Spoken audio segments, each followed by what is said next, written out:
रख हौसला, वो मंजर भी आएगा कि प्यासे के पास समंदर भी आएगा। थक कर न बैठ ए मंजिल के मुसाफिर, वो मंजिल भी मिलेगी और जीने का मज़ा भी आएगा। तो हेलो दोस्तों, नमस्ते, आदाब, सत श्री अकाल, स्वागत, आभार, अभिनंदन आपका रिएक्शन में धर्म में। तो कैसे आप सब? ऑल सेट, बढ़िया। तो चलिए आज फिर वीडियो लेकर मैं आपके समक्ष प्रस्तुत हूँ। तो वीडियो का सबसे पहले टाइटल जान लेते हैं। टाइटल है reality of Narendra Modi, how Indians were fooled, Dhruv Rathee. और चैनल का भी नाम ध्रुव राठी ही है। तो इस चैनल का ओरिजिनल लिंक मैं डिस्क्रिप्शन में डाल दूंगा, वहां से आप देख सकते हैं इसे बड़े स्क्रीन पर और भी अच्छे तरीके से, अगर आप इस वीडियो से संतुष्ट ना रहे होंगे तो चलिए फिर बिना किसी देरी के फटाफट वीडियो को शुरू करते हैं। Okay, let's play.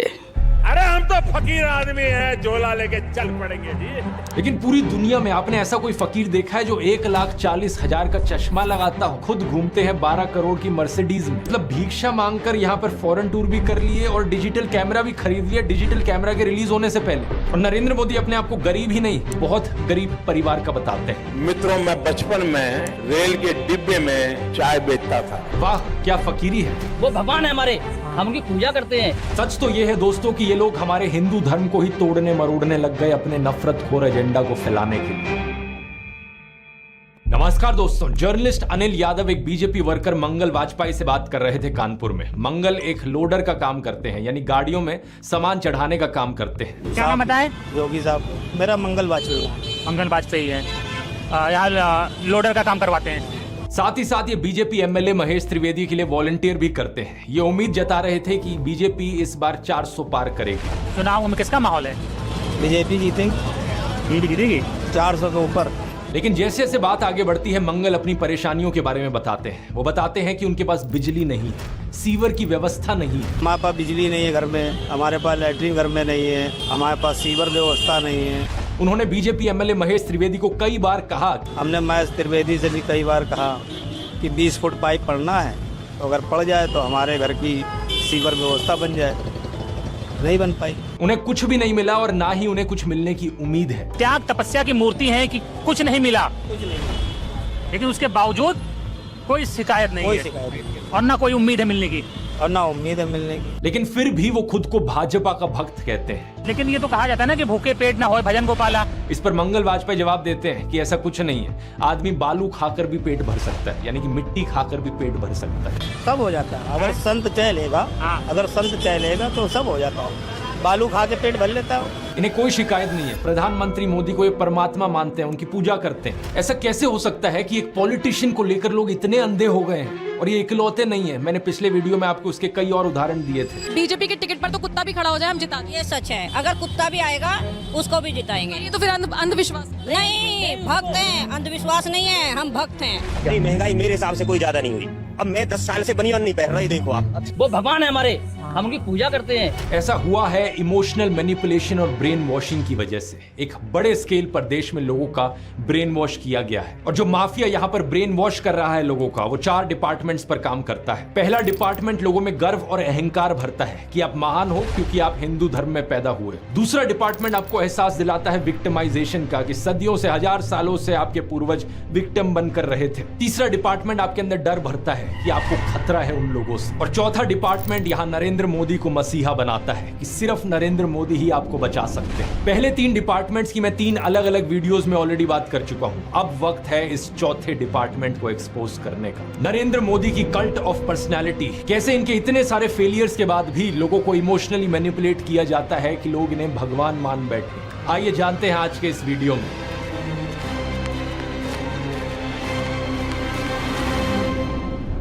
जून 2013 की बात है दोस्तों। राइटर नीलांजन मुखोपाध्याय ने एक किताब लिखी नरेंद्र मोदी के ऊपर। ये एक बायोग्राफी थी। इस किताब में लिखा गया कि कैसे नरेंद्र मोदी जब 6 साल के थे, वडनगर रेलवे स्टेशन पर गुजरात में वो चाय बेचा करते थे। ये चाय बेचने वाला किस्सा तभी से लेकर नरेंद्र मोदी की संघर्ष की कहानी का ये एक मेजर टॉकिंग पॉइंट रहा है। 2015 में जब टाइम मैगजीन ने प्रधानमंत्री मोदी का इंटरव्यू लिया तो उन्होंने बताया कि कैसे वो एक बहुत गरीब परिवार से आते थे, कैसे बचपन में वो चाय बेचा करते थे रेलवे स्टेशन पर। इनकी एग्जैक्ट लाइनें सुनिए। मैं पॉवर्टी में पैदा हुआ हूँ, बचपन में मेरा पूरा बचपन पॉवर्टी में बीता दिखता है। मेरे लिए पॉवर्टी एक तरीके की पहली इंस्पिरेशन थी मेरी जिंदगी में। लेकिन कितनी सच्चाई है इन बातों में, बहुत से लोगों ने टाइम टू टाइम सवाल उठाए हैं। जैसे कि नरेंद्र मोदी के बचपन की ये फोटो देखिए, वे 1950 यानी 1950 में पैदा हुए थे। क्या उस समय किसी गरीब परिवार में पैदा हुए बच्चे के पास ऐसे कपड़े होंगे? जरा खुद ही सोचकर देखिए, सूट तक पहन रखे हैं इन्होंने अपनी बचपन की फोटोज में। मैं खुद 1994 में एक मिडिल क्लास फैमिली में पैदा हुआ हूं, लेकिन मेरी तो बचपन की ऐसी कोई फोटो नहीं मिलेगी आपको जिसमें मैंने कोई सूट पहन रखा। और नरेंद्र मोदी अपने आप को गरीब ही नहीं, बहुत गरीब परिवार का बताते हैं। इंडिया टुडे ने इनकी पुराने घर की एक फोटो पब्लिश करी थी, स्क्रीन पर देखिए। बहुत बड़ा घर नहीं है, लेकिन क्या आपको ये 1950s के किसी बहुत गरीब परिवार का घर दिखता है? परिवार में नरेंद्र मोदी के 5 भाई और 1 बहन है। 2 साल पहले नरेंद्र मोदी के छोटे भाई प्रहलाद मोदी ने कहा था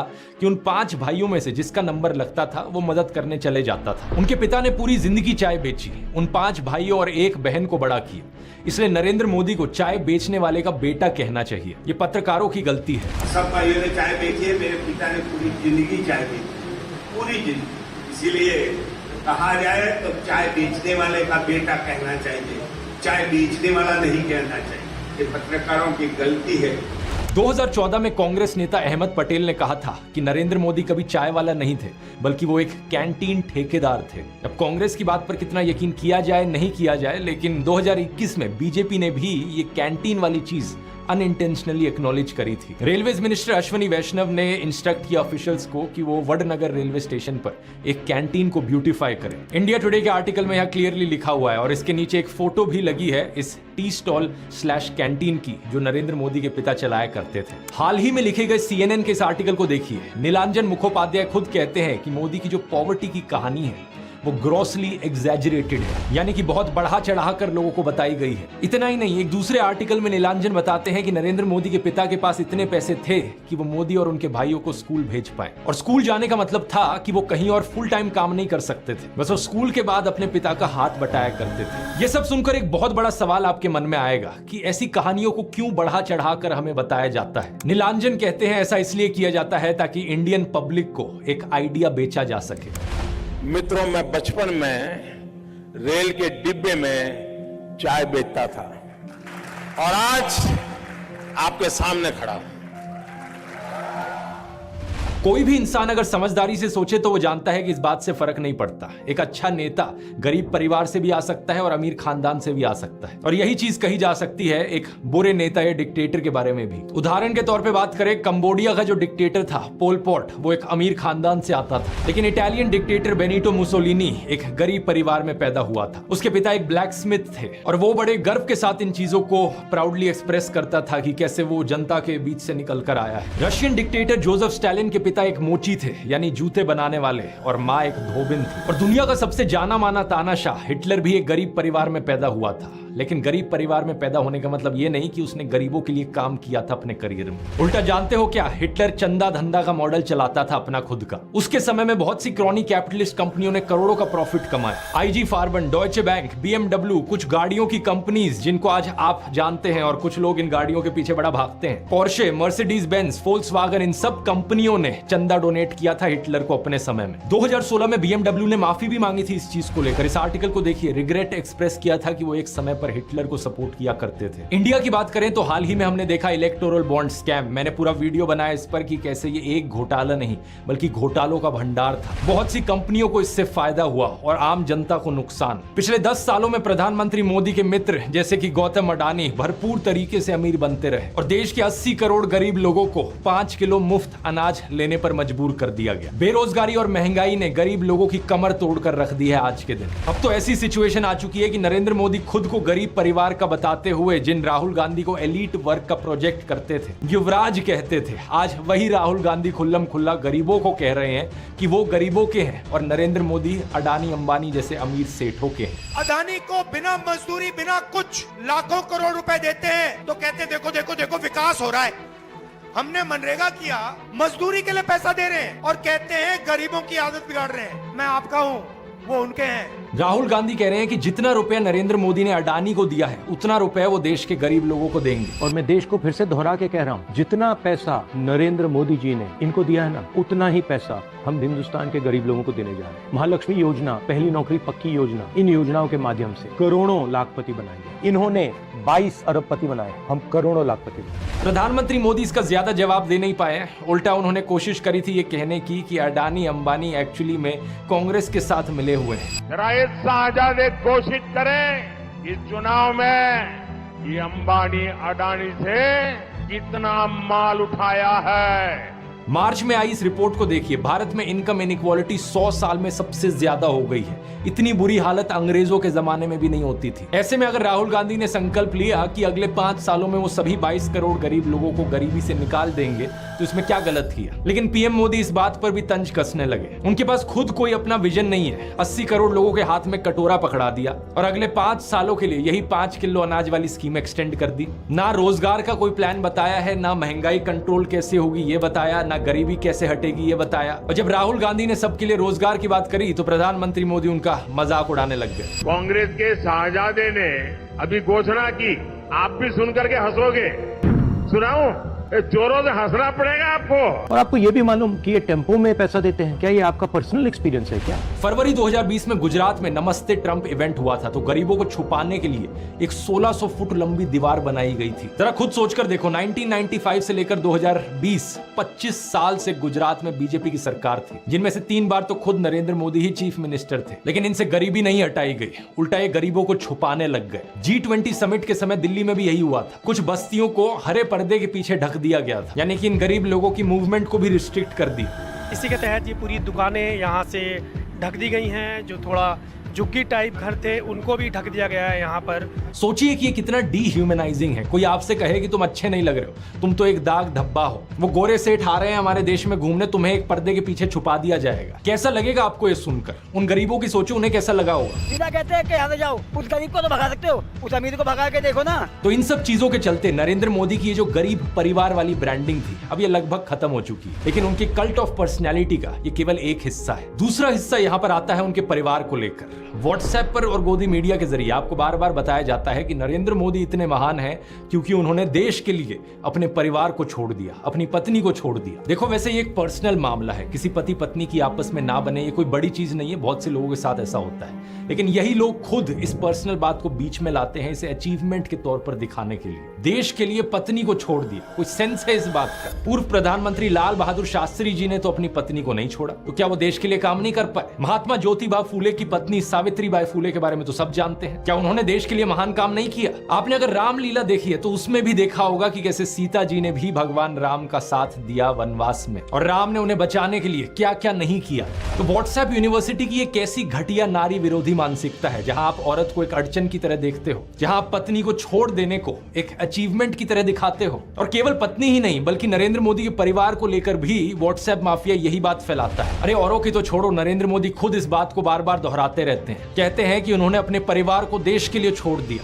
मेरे देशवासियों, मैंने घर, परिवार, सब कुछ देश के लिए छोड़ा है। पंजाब केसरी अखबार ने तो उनकी चरण वंदना करते हुए उनकी तुलना भगवान बुद्ध और महावीर जैन से कर डाली। लेकिन इन लोगों से मैं पूछना चाहता हूं, कभी भगवान बुद्ध ने अपना घर छोड़कर ऐसे बयान दिए क्या? सम्माननीय आदरणीय दीदी, आदरणीय दीदी, ओ दीदी। किसी औरत को कांग्रेस का विधवा कहा, 50 करोड़ की गर्लफ्रेंड कहकर अपमानित किया, समाज में नफरत का जहर बोया। सत्ता पाने के लिए भगवान बुद्ध ने ये सब नहीं किया था, वो तो खुद एक राजकुमार थे। वो तो सत्ता को, महल को और सिंहासन को छोड़कर जंगल में गए थे, और उनके पीछे उनके माँ बाप, उनकी पत्नी यशोधरा और उनके बेटे राहुल तो राजमहल में सुविधाओं के साथ जी रहे थे। और जब बुद्ध की ज्ञान प्राप्ति हुई तो जानते हैं उन्होंने सबसे पहले क्या कहा था? oshonews.com पर ओशो के एक लेक्चर का ट्रांसक्रिप्ट दिया हुआ है। जब बुद्ध को ज्ञान प्राप्ति हुई तो पहली बात उन्होंने अपने शिष्यों से ये कही, मैं यशोधरा के पास जाना चाहता हूं, उससे बात करना चाहता हूं। ये सुनकर आनंद व्याकुल हो गए, बोले कि ये ठीक नहीं है, लोग क्या कहेंगे। बुद्ध ने कहा, मुझे उसका धन्यवाद करना है उसकी मदद के लिए, और जो मेरे साथ हुआ, जो मुझे मिला, इसका कुछ हिस्सा मुझे उसे देना है, ये उसका कर्ज है मुझ पर। और वो गए। यशोधरा ने उन्हें देखा, 12 साल का गुस्सा उनके अंदर था।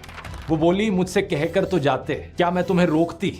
इतना भी विश्वास नहीं था मुझ पर। बुद्ध ने माफी मांगी, ये कहा कि मैं नासमझ था, अब समझ आई तो वापस आया हूं। सुनो, कुछ अद्भुत हो गया है। मेरा पहला दायित्व तुम्हारे प्रति है, इसलिए वह अनुभव तुम्हारे साथ साझा करूंगा। यशोधरा की आंखों से आंसू झरने लगे। आप प्रधानमंत्री मोदी का इंस्टाग्राम अकाउंट देखिए जरा। प्रियंका चोपड़ा और निक जोनस की वेडिंग रिसेप्शन में गए, उन्हें बधाई दे रहे हैं। इस वीडियो को देखिए, विराट कोहली और अनुष्का शर्मा के वेडिंग रिसेप्शन पे जाकर उन्हें गुलाब दे रहे हैं। मलयालम एक्टर सुरेश गोपी की बेटी की शादी में गए। टाइम्स नाउ की एंकर नविका कुमार के बेटे की शादी में गए। मुकेश अंबानी ने हॉस्पिटल खोला तो वहां बधाई देने पहुंच गए। इस न्यूज आर्टिकल को भी देखिए। नरेंद्र मोदी ने गौतम अडानी के बेटे करण की ग्रैंड एंगेजमेंट सेरेमनी को भी अटेंड किया। तो बॉलीवुड सेलिब्रिटीज और अमीर सेठों की शादियों में जाने के लिए बहुत समय है इनके पास। हालांकि इसमें कुछ गलत नहीं है, इनकी मर्जी अगर ये जाना चाहें तो। लेकिन सवाल यहां पर ये, क्या केवल अपने भाइयों और परिवार को ही छोड़ना पड़ता है क्या देश के लिए? एबीसी के इस आर्टिकल को देखिए। अवनी दास रिपोर्ट करती हैं कि अक्टूबर 2023 में मोदी परिवार उनके भतीजे की शादी के लिए इकट्ठा हो रहा था, लेकिन एक इंसान वहां से गायब थे, नरेंद्र मोदी। आपने फोटोज और वीडियोस में जरूर देखा होगा कि प्रधानमंत्री मोदी अपनी माताजी से मिलने जाया करते थे, जो कि अच्छी बात है। लेकिन कभी आपने नोटिस किया कि केवल वहां 3 लोग होते थे इस मुलाकात में? प्रधानमंत्री मोदी, उनकी माताजी और कैमरामैन। कभी कभार मुलाकात में 2-3 और लोग होते थे, लेकिन वो हमेशा और कैमरामैन ही होते थे। 3 साल पहले बीबीसी कॉरेस्पॉन्डेंट तेजस वैद्या ने प्रधानमंत्री मोदी के भाई प्रहलाद मोदी से बात करी, और सुनिए उनका क्या कहना था। तेरे परिवार ने दूर रखवानी सूचना आपवामां आवे। इस बात को लेकर स्पष्ट निर्देश होता है कि परिवार के बाकी सदस्य दूर ही रहें। प्रधानमंत्री मोदी की भतीजी सोनल मोदी ने भी यही बताया कि उनको मना किया गया है। उनसे पूछा गया कि शपथ ग्रहण समारोह में बहुत से लोगों को निमंत्रित किया गया, लेकिन उन्हें क्यों नहीं बुलाया गया? तो सुनिए उन्होंने क्या कहा था। नरेंद्र मोदी जी ने प्रधानमंत्री का शपथ ली थी, तब देश में से कई लोग गए थे। तब आपको न्योता मिला था या आपको जाने की इच्छा हुई थी? इच्छा तो सबको होती है, पर अफसोस है कि हमें इनविटेशन नहीं दिया गया। G20 की थीम रखी गई थी वसुदेव कुटुंबकम, यानी पूरी दुनिया एक परिवार है। लेकिन खुद के परिवार को, खुद के भाई बहनों को अपने से दूर रखा जाता है इस तरीके से। आखिर क्या कारण है? भगवान राम तो अपने परिवार के साथ रहते थे। राम, लक्ष्मण, भरत, शत्रुघ्न, चारों भाइयों में कितना प्यार था। क्या इसका मतलब यह हुआ कि राम जनता के लिए काम नहीं कर पाए? उन्होंने तो राम राज्य स्थापित किया था, जहां कोई गरीब, बेरोजगार, दुखी नहीं था। मैं फिर से कहूंगा, ये प्रधानमंत्री मोदी का अपना पर्सनल मैटर है। अगर वो बॉलीवुड, अडानी, अंबानी जैसे दोस्तों के साथ ताल्लुक रखना चाहते हैं और अपने परिवार के साथ नहीं, उनकी मर्जी। मुझे प्रॉब्लम इस बात से नहीं है। प्रॉब्लम इस बात से है कि इसे अचीवमेंट की तरह क्यों दिखाया जाता है कि मैंने अपना परिवार छोड़ दिया, देखो मैं कितना महान हूं। ये कोई अचीवमेंट होती है क्या? इसका साइड इफेक्ट ये हुआ है कि बहुत से हिंदू युवा ब्रेन वॉश हो गए हैं। होना ये चाहिए कि वो अच्छे से पढ़ लिख कर कुछ बने, काम धंधा करे, कुछ कमाए और अपने माँ बाप की सेवा करे। लेकिन नहीं, कुछ यूथ की क्या हालत हो गई है कि वो हाथों में तलवार लेकर मस्जिदों के सामने घूम रहे हैं। उन्हें भी अपने परिवार से, अपने माँ बाप से कोई मतलब नहीं। सेलिंग पॉइंट नंबर 1 था, मैं गरीब परिवार से हूं। सेलिंग पॉइंट नंबर 2 था कि मैंने अपने परिवार को छोड़ दिया देश के लिए। और सेलिंग पॉइंट नंबर 3 अब आता है फकीरी। नरेंद्र मोदी अक्सर कहते हैं कि उन्होंने भिक्षा मांगकर गुजारा किया। कभी कहते हैं कि 35 साल के लिए, कभी कहते हैं 40 साल के लिए। करीब 40 साल मैंने भिक्षा मांग करके खाया है।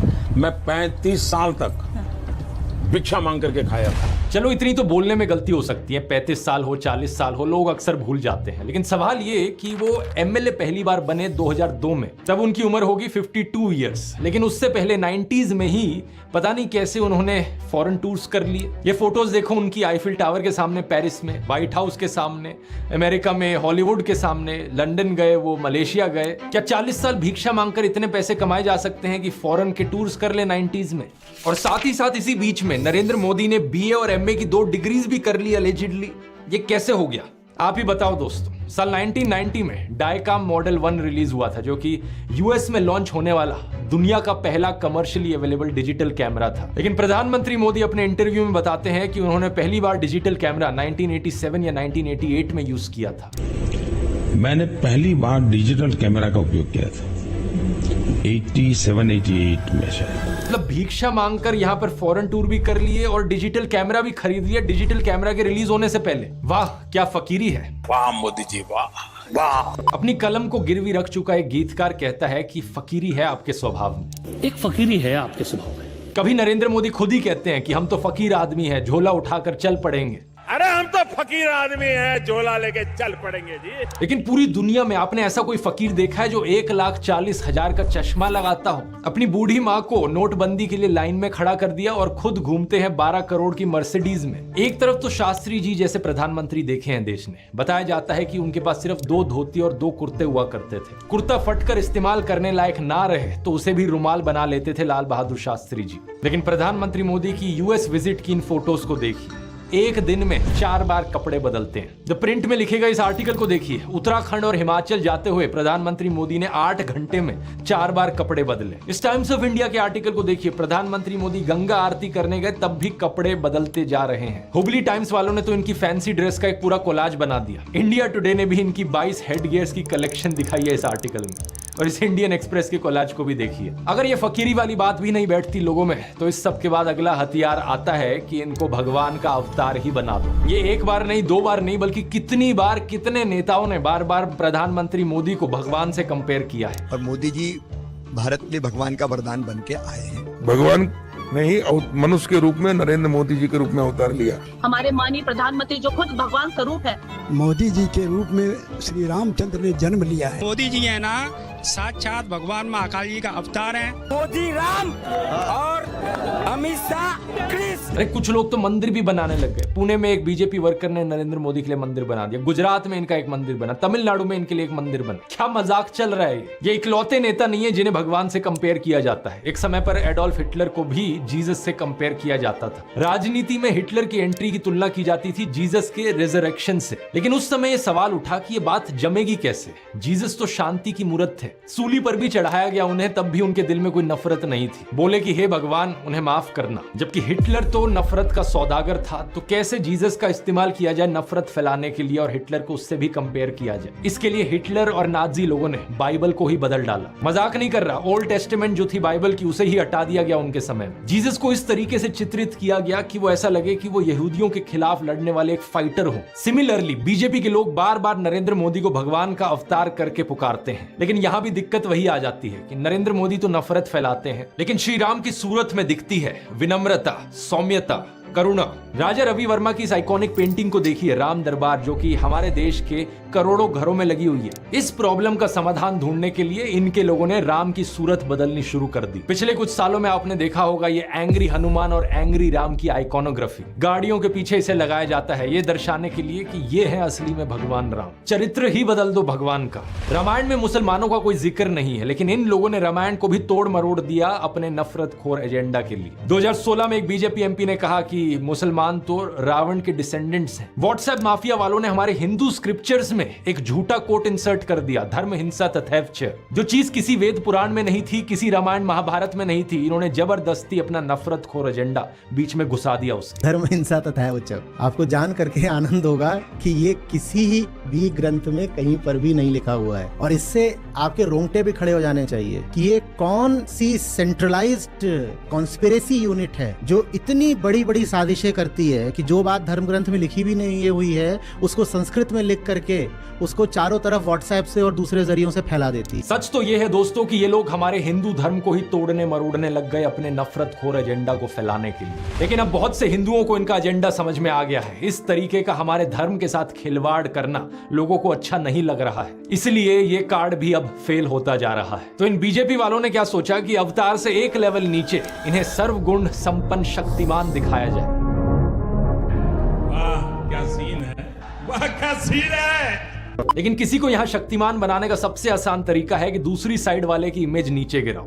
इसलिए इनके आईटी सेल ने राहुल गांधी को पप्पू बना दिया। व्हाट्सएप पर इनकी आधी अधूरी क्लिप्स तोड़ मरोड़ के दिखाई जाने लगी कि जैसे राहुल गांधी में तो कोई समझ ही नहीं है, वो तो बिल्कुल बेवकूफ इंसान है। लेकिन सच्चाई यह है कि पिछले 10 साल में पीएम मोदी ने एक भी प्रेस कॉन्फ्रेंस नहीं करी, कोई अनस्क्रिप्टेड इंटरव्यू नहीं किया, जबकि राहुल गांधी ने दिल्ली यूनिवर्सिटी से लेकर हार्वर्ड यूनिवर्सिटी तक लेक्चर दिए हैं। लोगों से ढेर सारी हर साल 2 साल अनस्क्रिप्टेड इंटरैक्शंस की हैं।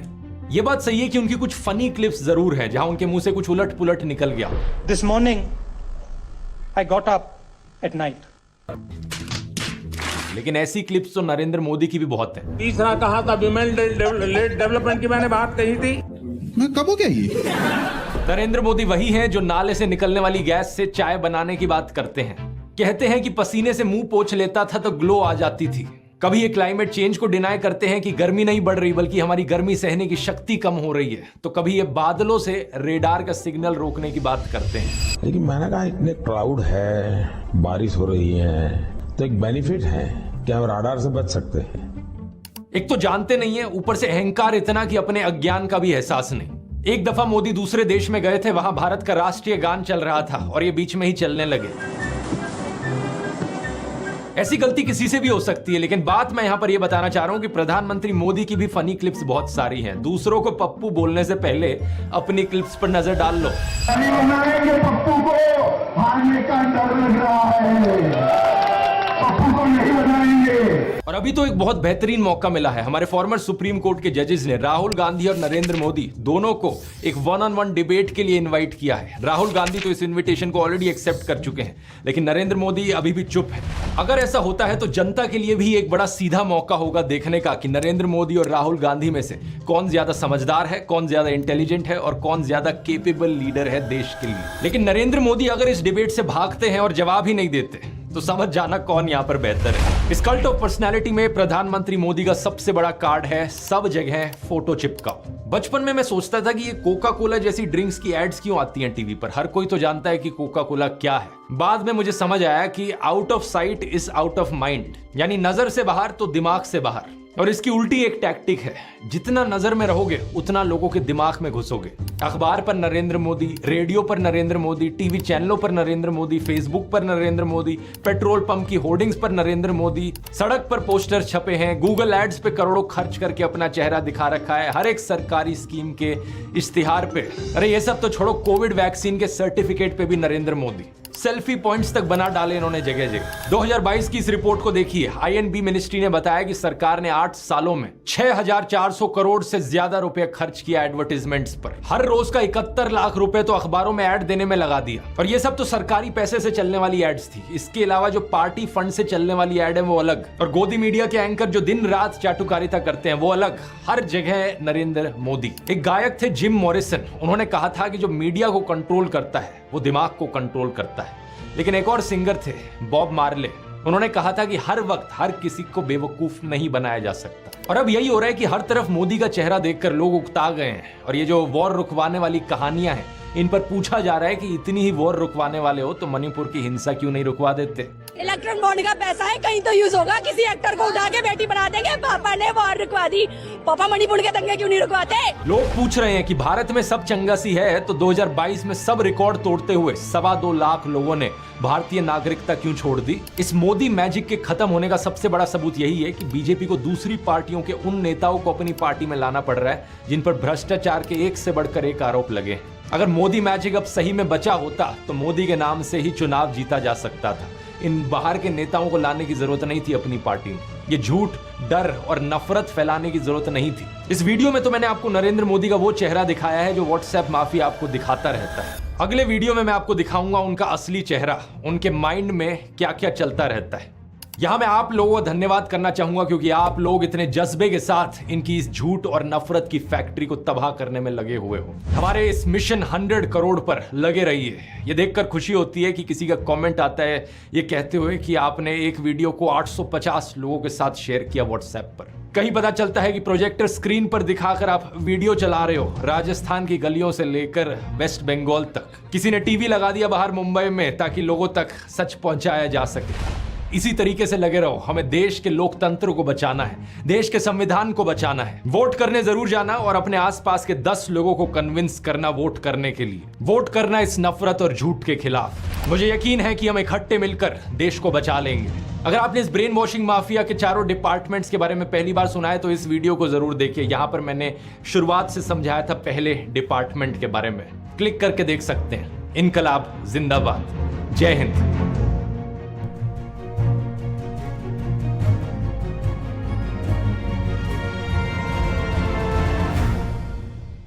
तो दोस्तों वीडियो में काफ़ी इन्फॉर्मेशन जुटाया गया है, दिखाया गया है और कहीं ना कहीं मेरा इस वीडियो को देखकर एनालिसिस ये है कि कि ये वीडियो में पूर्णतः बीजेपी को बैकआउट किया गया है। अब किस चीज़ से प्रेरित होकर किया गया है ये मैं नहीं कह सकता, लेकिन कांग्रेस का कहीं ना कहीं इस वीडियो में उसका समर्थन दिख रहा है।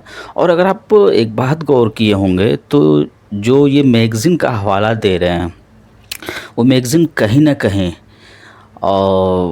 इंग्लिश का है। अब ये बात नहीं कह रहा हूँ कि इंग्लिश का मैगज़ीन अच्छा है, हिंदी का मैगज़ीन किस पे ट्रस्ट करना चाहिए। जहाँ तक मेरा विचार है कि अगर कोई कहता है कि गोदी मीडिया या ऐसा हिंदी का मैगज़ीन ये बीजेपी को सपोर्ट करता है, तो ये भी तो हो सकता है कि वो इंग्लिश मैगज़ीन जो रहता है, जो बिजनेस टाइम्स, CNN और बहुत सारा जो एग्जांपल दिए, वो भी तो कहीं ना कहीं प्रेरित हो सकता है कि यहाँ के पॉलिटिक्स में इंटरफेयर किया जाए। और कुछ मैगज़ीन ऐसा है जो कि लेफ्टिस्ट है, लेफ्टिस्ट वालों से मेरा आग्रह है कि वो बुरा ना माने। तो ओवरऑल बस इतना ही कहूँगा कि कहीं ना कहीं ये एंटी बीजेपी प्रेरित वीडियो है। अगर आप इस ध्रुव राठी के सपोर्टर है तो प्लीज़ बुरा मत मानिएगा, क्योंकि इन्होंने कुछ अच्छी बातें भी कही है। कि एक अच्छी बात है मुझे इनकी लगी कि नेता कोई भी हो सकता है, वो अमीर घर का भी हो सकता है, गरीब घर का भी हो सकता है, ये बात अच्छी कही। और पूर्णतः वीडियो ब्लास्ट वाला था, तो होप्स हो कि आप इस वीडियो को देखकर अपने हिसाब से एनालिसिस करें और मुझे कमेंट में बताएं कि क्या सही क्या गलत, आप अपना विचार दें। तो मेरा अगर पर्सनली विचार है तो मैं इन सब चीज़ों में बस एक रास्ते का अनुग्रहण करता हूँ, वो है बुद्धम शरणम गच्छामि। भगवान बुद्ध ने जो कहा कि मध्य मार्ग का अनुसरण करो, तो मेरा बस इतना ही मानना है कि कुछ मामलों में हो सकता है कि उसका विचार जो है किसी से प्रेरित रहा हो और कुछ चीज़ें वो चाह रहा हो कि लोगों तक पहुंचाएं, तो इस वजह से वो प्रेरित होकर ऐसा वीडियो बनाए हैं। बस इतना ही। आपने मेरा पूरा वीडियो देखा, इसके लिए आपका बहुत बहुत धन्यवाद। तो वीडियो में बने रहिए और सजेस्ट कीजिए कि मैं किस चीज़ पे वीडियो लाऊं, और फिर इसी तरह का अनुभव बांटते रहेंगे आपके बीच। ओके, फिर have a good day, take care, bye bye, जय हिंद, भारत माता की जय।